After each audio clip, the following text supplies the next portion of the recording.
Welcome to the deep dive. Today we're tackling a big one. We've got a stack of source material on a story that's, well, it's so much more than a novel. It's more like a sweeping philosophical landscape. Victor Hugo's Les Misérables. Now, if you've encountered this story before, maybe through the musical or a film, you know its massive emotional power. But the sources we've looked at frame this as something deeper, a foundational text about justice, redemption, love, and the essential power of compassion. Our mission today is to distill that core conflict, the brutal tension between the letter of the law and the human need for grace. And that tension is absolutely central. I mean, when you look at what Hugo was trying to do, he wasn't just writing an adventure story. He was holding up a mirror to 19th century society. Yeah. Using these characters, the criminal, the policeman, the revolutionary, as sort of ideological vehicles. The sources all confirm it. The story is designed to make you ask, is justice this rigid, absolute system of punishment? Or does it have to be flexible, humane, focused on rehabilitation? That brings us right to the protagonist, Jean Valjean. When we first meet him, his situation is, it's just so profoundly unjust. Let's start with that original act, the one that sets his entire life in motion. Valjean's initial crime is almost mundane in its simplicity, but the consequences are catastrophic. He steals a loaf of bread. Right, to feed his sister's starving children. Exactly. And the legal system's response. Well, that's the first major critique. He gets 5 years in prison. But after multiple escape attempts, that sentence spirals into 19 punishing years of hard labor. 19 years for a loaf of bread. That one detail tells you everything you need to know about the system Hugo is critiquing. He gets out of prison completely broken, branded. Precisely. The moment he's released, he has to carry that yellow passport, identifying him as an ex-convict. So society refuses him shelter, refuses him food. It refuses him any chance to rebuild. He's trapped, forced into the identity the law gave him. And that societal rejection, that's his lowest point. It's the complete stripping away of his humanity. And right there, at that lowest point, the whole narrative turns on a single astonishing act of kindness. His encounter with the Bishop Muriel. He steals the bishop's silverware, gets caught, and the bishop does the unthinkable. The bishop's response is the critical pivot for the entire novel. Yeah. The police bring Valjean back. And the bishop doesn't just not press charges, he insists that he gave the silver to Valjean. And he adds the 2 silver candlesticks, right? Yes. Telling him to use them to become an honest man. And this wasn't just charity, it was this unilateral act of grace that Valjean had neither earned nor expected. That moment is the genesis of his redemption. It's what drives his entire life from that point on. The sources really emphasize that this didn't just save him from prison again, it gave him a new, incredibly difficult moral compass. Exactly. It awakens this lifelong desire for redemption. It forces him to ask himself, what does it mean to be a good man, not just a free man? And he succeeds, right? He takes on a new identity, Monsieur Madeleine, becomes a respected factory owner, a mayor even. He uses his wealth to help the poor, the very people he came from. But the shadow of his past, as the sources all note, it never fully disappears. And this transformation gets tested severely. You can't talk about his journey without mentioning that moment where he has to choose. He has to choose between his safe new identity and saving an innocent man who's been mistaken for him. That is the ultimate test, isn't it? This innocent man, Champmequier, is about to be convicted. Valjean has everything to lose, his wealth, his freedom, his ability to keep doing good. But that new moral code, the one born for the bishop's mercy, just cannot tolerate an innocent man suffering in his place. So he confesses. He deliberately sacrifices his entire existence for a moral truth. And that choice, that's the core insight here for you, the listener. Hugo's arguing that transformation isn't just about escaping your past. It's about actively choosing morality, even when it demands the ultimate sacrifice. Does one past mistake define your future? Hugo says no, not when that transformation is rooted in active compassion. And now we have to introduce the person who violently rejects that entire concept of transformation, Inspector Javert, Valjean's relentless adversary and the perfect embodiment of law without a heart. Javert he's fascinating, almost tragic in his rigidity. He's the immovable object.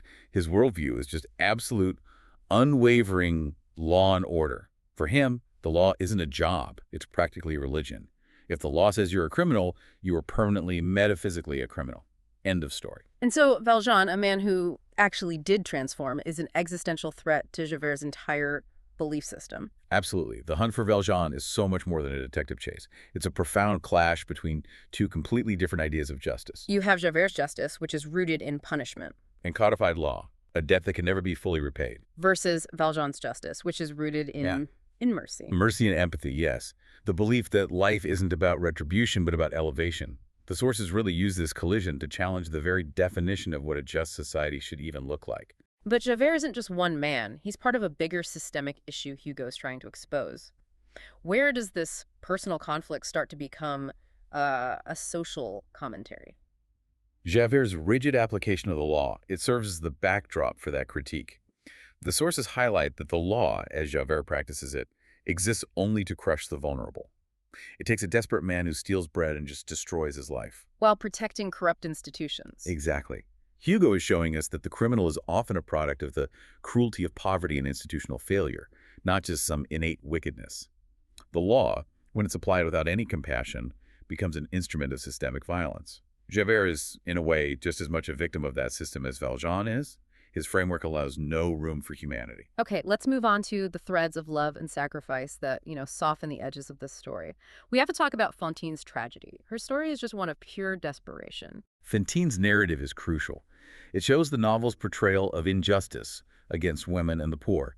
She's a young mother, abandoned by her lover, ostracized by society for having an illegitimate child, Cosette. And her desperation to provide for Cosette forces her into these increasingly brutal sacrifices. The sources detail the awful steps she takes, don't they? It's a tragic spiral. It is heartbreaking. She sells her hair, she sells her teeth.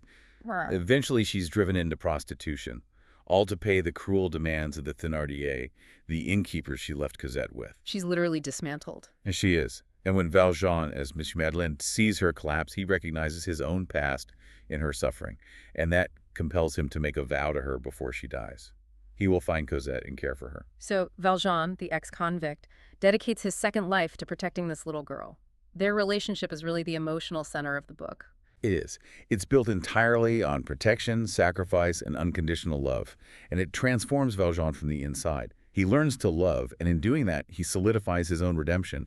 It's the ultimate counterweight to Javert's harsh legalism. As Cosette grows up, though, her life takes a political turn. Right. She falls in love, and suddenly Valjean's personal story gets dragged into the collective chaos of 19th century France. That's where the novel's scope just explodes. Cosette falls for Marius Pontmercy, an idealistic young revolutionary. And this romance pulls them right into the 1832 Paris uprising, the political heart of the novel. A real historical event. A real event, yes. Disillusioned students and workers building barricades to challenge the monarchy. And the sources are clear that Hugo saw this rebellion as the inevitable consequence of that institutional cruelty we were talking about. The barricades become a stage where everything collides. Absolutely. The barricades are where all the themes, poverty, injustice, love, are tested by fire. And Valjean, who is an old man by now, doesn't really share their revolutionary ideals, but he understands he has to protect the young man Cosette loves. Which means he risks everything, again. His freedom, his life, all to save Marius. It's his final, most profound act of sacrifice. Yes, he infiltrates the barricades, he navigates the sewers of Paris to get the wounded Marius to safety. It's a staggering sequence. It shows just how far he's come. His redemption is complete because he risks his hard-won peace for someone else's happiness. Which brings us to the moment this has all been building toward, the shattering of Javert's world. Valjean confronts him at the barricades. It's the climactic ethical confrontation. Valjean has Javert at his mercy. He could kill him, solve his problem forever. But Valjean, transformed by the bishop's kindness, chooses to spare Javert's life. He even helps him escape. Mercy defeats absolute law. And this single act creates an internal contradiction that Javert simply cannot reconcile.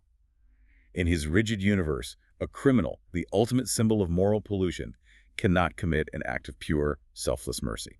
So if Valjean is good, then Javert's entire legal framework is wrong. And if the law is wrong, his entire life has been a lie. he's facing a chasm between the law he serves and the humanity he just witnessed. That's the tragic core of his final action. He can't live in a world where mercy transcends the law. And in that moment of crisis, he ends his own life. And through his collapse, Hugo delivers his ultimate message. True justice requires humanity. It requires empathy. The law must have a heart, or it is fundamentally destructive. So if we step back, the novel is just this massive commentary on inequality, on institutional failure. It's a vast societal portrait.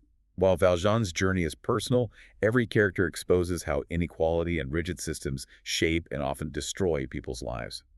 Hugo is demanding that we confront the systems that turn the desperate into the despised. But in the end, we are left with a message of hope, aren't we, despite all the suffering? It's absolutely hopeful. Through Valjean, Hugo suggests that humanity is fundamentally capable of change. Redemption isn't granted by a legal system, it's earned. Through self-sacrifice, kindness, love, and compassion. It's the ultimate testament to the power of an individual's conscience. It's a magnificent work. It challenges us to look beyond simple labels of good and evil and see the complex, struggling human being underneath. A powerful meditation on what it means to be human flawed, suffering, searching, but always capable of transformation. And that leaves us with a final thought for you to consider, pulled directly from our sources. If Javert's justice was based entirely on the fixed letter of the law, what specific role does compassion play in our society today to achieve real transformation, not just punishment? Is compassion that defining element that truly have the power to change individuals and maybe even the world, just as Hugo believed? A vital question to take with you. Thank you for joining us on this deep dive into Les Misérables.